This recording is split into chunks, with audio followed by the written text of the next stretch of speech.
उपाध्यक्ष महोदय, वित्त मंत्री को देश की आर्थिक स्थिति और निर्धनता के संबंध में जितनी जानकारी प्राप्त होती है उतनी किसी अन्य मंत्री को संभव नहीं होती।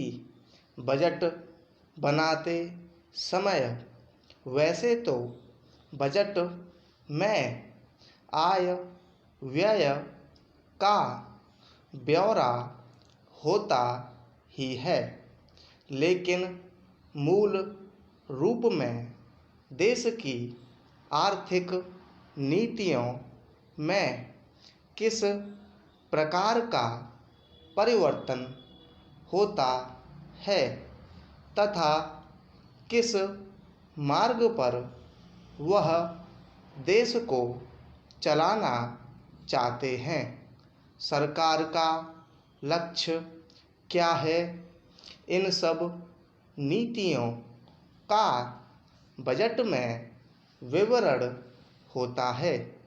हमारे वित्त मंत्री चाहे जिस पद पर भी रहे हों, चाहे वे मुख्यमंत्री रहे हों या केंद्रीय सरकार में रहे हों, उन्होंने शानदार काम किया।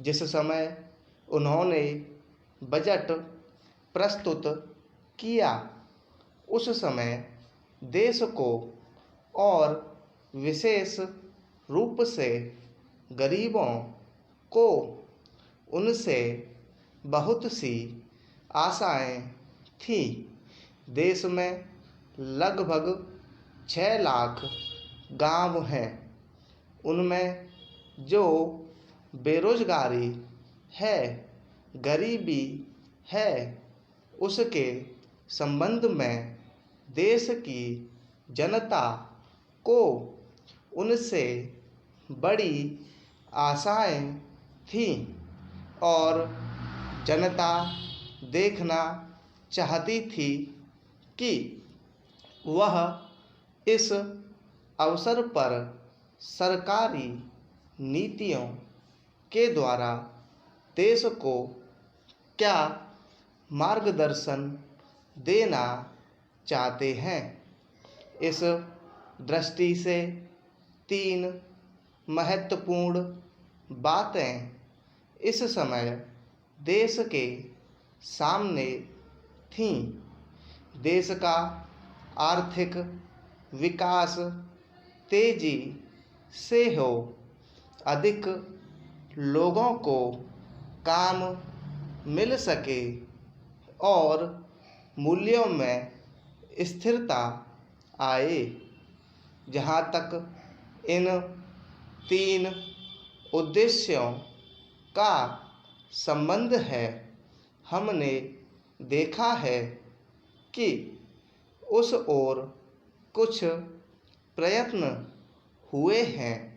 विशेष रूप से गरीबी हटाओ के संबंध में इस देश में जो चर्चा चल रही है, इस बजट में कुछ सीमा तक उसका उल्लेख मिलता है, क्योंकि जितने भी प्रत्यक्ष कर लगे हैं वे ज़्यादातर धनी लोगों पर और विशेष रूप से शहर के लोगों पर लगाए गए हैं। इस तरह से जो एक प्रकार की आर्थिक असमानता हमारे देश में चल रही है, उसको दूर करने का प्रयत्न अवश्य किया गया है। लगभग 5 दशक पूर्व जब हमारा देश स्वतंत्र हुआ था उस समय देश में जितने सरकारी कर्मचारी थे वे ऐसा समझ बैठे थे कि अब तक देश में जिस तरह से अंग्रेज़ों का प्रशासन चल रहा था उस तरह से काम नहीं चलेगा, क्योंकि कांग्रेस के जो नए लोग आए थे, जो मंत्री बने थे, वे लोग धन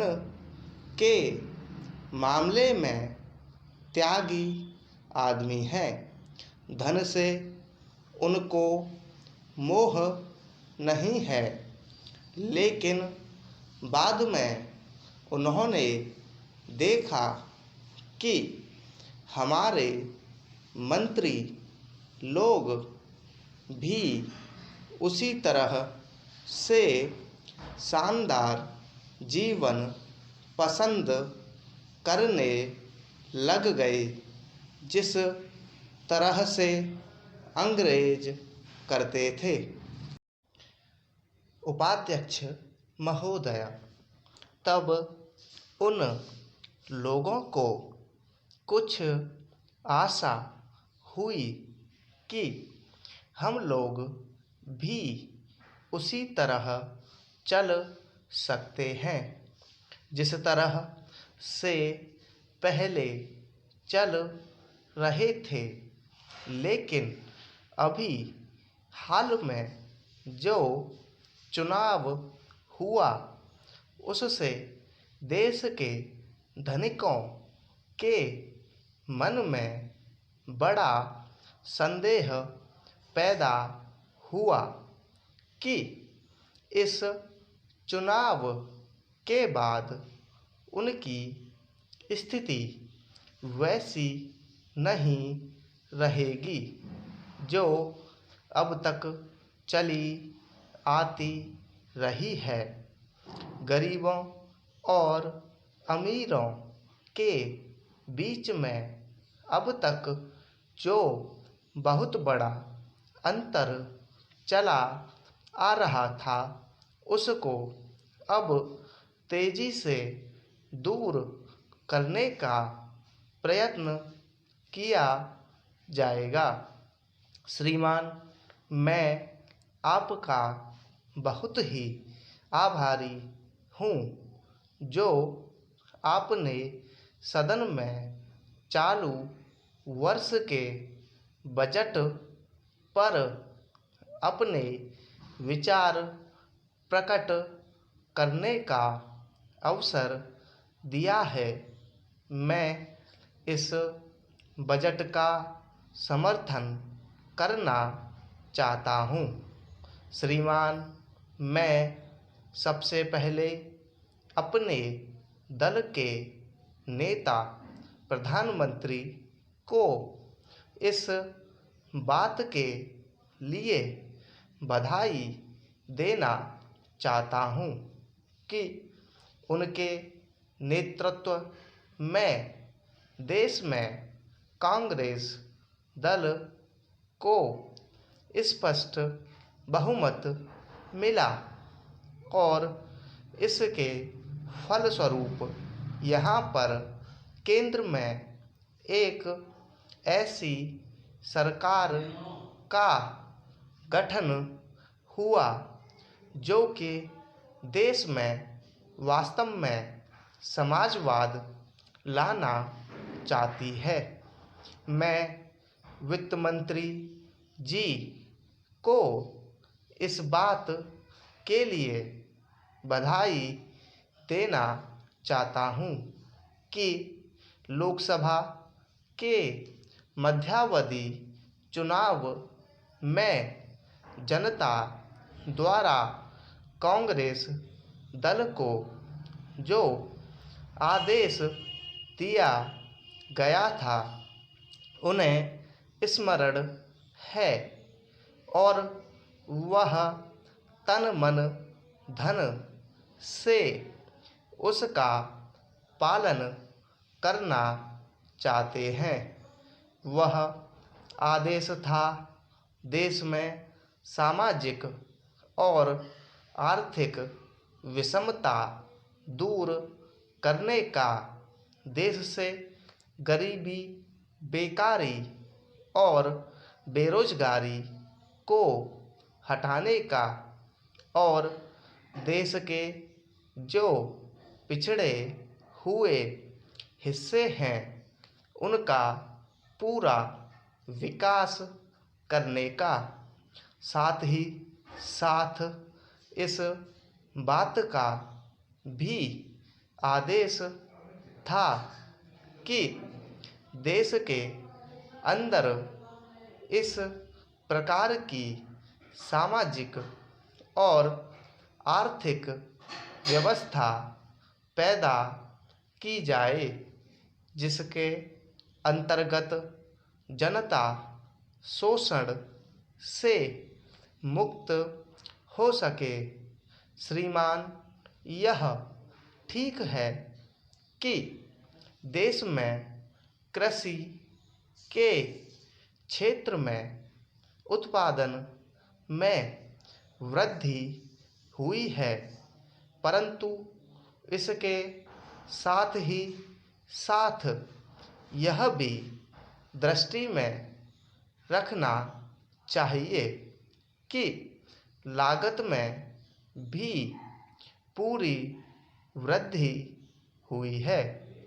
इसके लिए आवश्यक है कि सिंचाई के साधन बढ़ाए जाएं और अधिक उन्नत बीजों का प्रयोग किया जाए।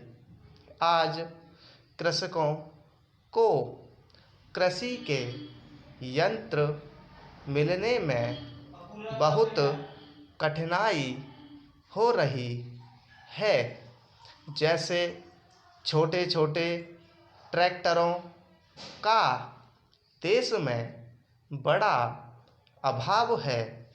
उनके बनाने के लिए शीघ्र नए कारखाने खोले जाएं, जिससे कृषकों को जल्द से जल्द ट्रैक्टर मिल सकें। देश तभी प्रगति करेगा, हमारा ऐसा विश्वास है।